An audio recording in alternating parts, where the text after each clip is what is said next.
গিয়াসউদ্দিন তাহিরি, এই ব্যক্তির ওয়াজে আপনারা এখানে কেউ গিয়েছিলেন? কোনো ওয়াজে সরাসরি গিয়েছিলেন? যদিও কোনো ব্যক্তি গিয়ে থাকে, এর উদ্দেশ্য হচ্ছে সেখান থেকে হাস্যকর কিছু কথাবার্তা শোনা। হেদায়েতের আশায় কোনো ব্যক্তি যায় না, কিন্তু তার জনপ্রিয়তা কিন্তু আকাশচুম্বী। জনপ্রিয়তা এত ব্যাপকভাবে বাংলাদেশে বিস্তার লাভ করেছে, সুবহানাল্লাহ, যে সেখানে ভালো মানুষ, খারাপ মানুষ, পীর পূজারি, মাজার পূজারি লোকজন যাচ্ছে। কেন যাচ্ছে? সেখান থেকে হাস্যকর কিছু কথাবার্তা শুনবে।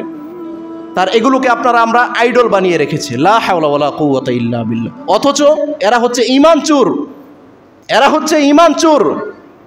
রাসূলুল্লাহ সাল্লাল্লাহু আলাইহি ওয়াসাল্লামের জন্মদিন পালন করা, ঈদে মিলাদুন্নবী পালন করা যদি এতটাই ফজিলতপূর্ণ হতো, তাহলে রাসূলুল্লাহ সাল্লাল্লাহু আলাইহি ওয়াসাল্লামের যে সমস্ত সাহাবীরা ছিল, এদের চাইতেও বাংলাদেশের যারা এই সুন্নি নামে এই ঈদে মিলাদুন্নবী পালন করে, এরা কি তাদের চাইতে বড় আশেক? তাদের চাইতে বড় কি রাসূল সাল্লাল্লাহু আলাইহি ওয়াসাল্লামকে বেশি ভালোবাসেন?